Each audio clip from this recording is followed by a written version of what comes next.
Hey, all right. I can't believe I'm actually doing this.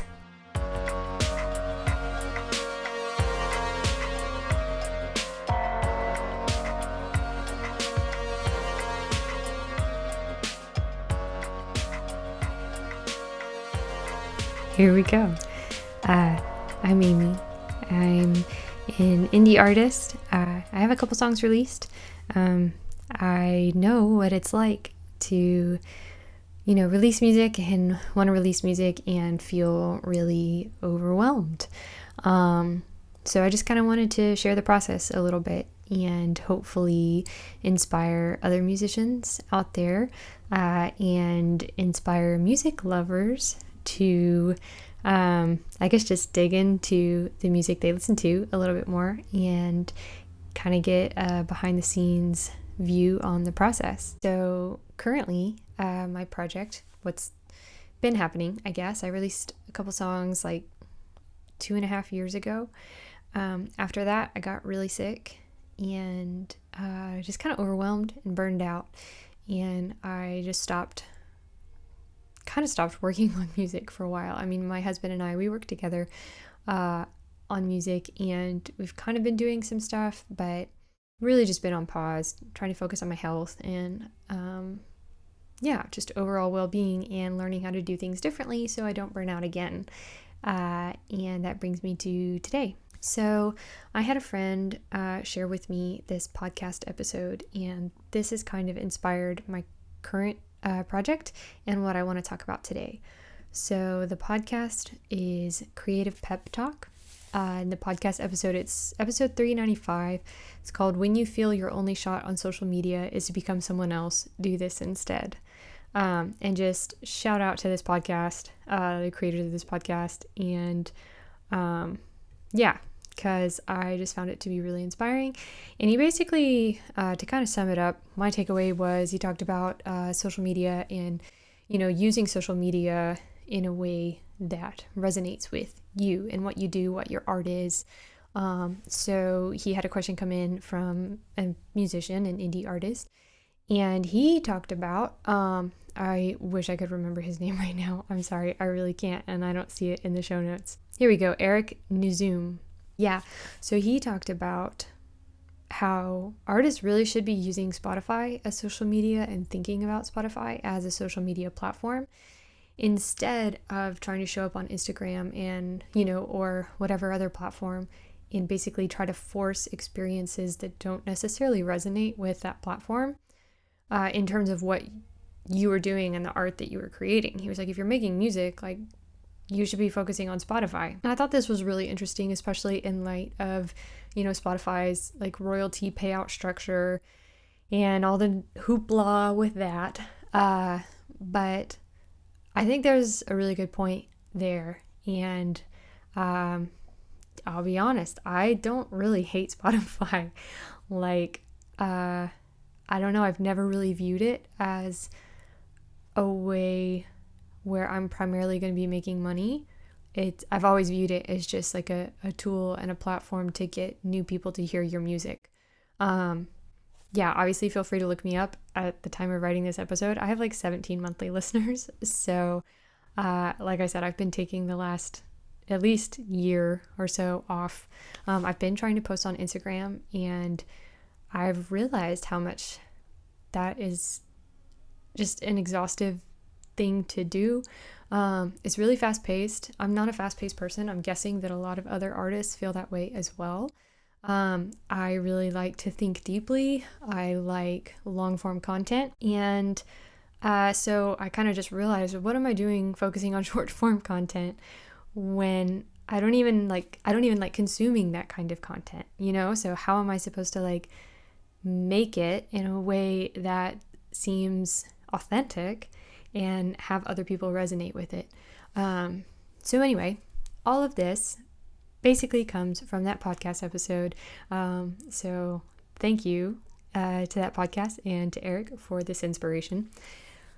All that being said, he talked about an artist that he likes, Waxahachie, and one of her albums, I guess, that's on Spotify, and then it's just like super, low-key, lo-fi, just acoustic, it kind of got me thinking, like, that's a really cool idea. One thing that I've struggled with a lot in terms of making and releasing music is the battle of like perfectionism and learning to accept the fact that like I'm not perfect, never going to be perfect, can't make something that's perfect, and it doesn't matter how long I want to beat it over the head, it's never going to turn out that way. So yeah, in an effort to continue to embrace that imperfectionism and not overproducing, I thought it would be really cool to make an acoustic EP. So that is my plan. Where I'm recording this, it's like a little makeshift mini studio. I think it's something that any artist could do. Super simple. So I've got like a Universal Audio 176, Audio Technica microphone and headphones, and that's, one input. That's what I'm working with. My husband and I have another studio with all kinds of fancy gear, but in light of wanting to learn more about engineering and recording myself, in light of just embracing imperfectionism and simplicity, that's the plan. So I'm thinking about 4 songs, all acoustic and all recorded in this little space. So I started writing this morning. Writing process is, usually pretty similar. I often start with lyrics, so I kind of had some lyric ideas that I wrote down. And then let me see if I can grab this and not break everything.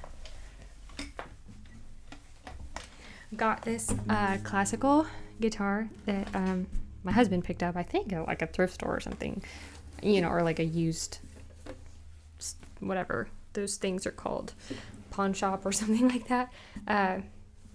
Anyway, but I really like finger picking, and I'm trying to kind of practice my finger picking a little bit more. So yeah, that's one thing I want to encourage other people is with your projects. With this project, I'm trying to work on my guitar skills, work on my engineering, my recording skills, and face fears a little bit, and also work on songwriting, just continue obviously to hone that craft. That's probably, one of my favorite things. I love writing lyrics, I love songwriting, but just learning to be more intentional about it. So anyway, I kind of got some lyrics down and was kind of playing around with this sort of sound. I think it's really nice. I really like the way that the way that it feels. So I primarily write by ear. I guess I should say that's another thing that I'm trying to work on is applying music theory when I'm songwriting. I know some basics and I'm learning slowly. But for now, I'm just you know what? I don't have to be a music theory master to songwrite. I've been doing it my whole life, even though I haven't really shared it. So I'm just gonna write, and then I'll force myself to learn what I'm playing after I, kind of figure it out by ear. So I kind of just sit around, and find something that sounds nice. Ooh, and sometimes, that's kind of interesting too, but sometimes I accidentally play the wrong note. And that happened at one point in writing this song, and I would say, obviously don't be afraid to roll with it if it sounds good. But yeah, so with this one, I really just want to kind of focus on also giving an outlet for the things that have been going on, the things that have been hard with the health issues and, feeling like a failure with music and all those things, just not being afraid to dive into that and to accept it and roll with it and grow from it, instead of just letting it keep me stuck forever and ever. So this morning I got my chorus, and I have pretty much the progression down. I got the chorus, and I'm hoping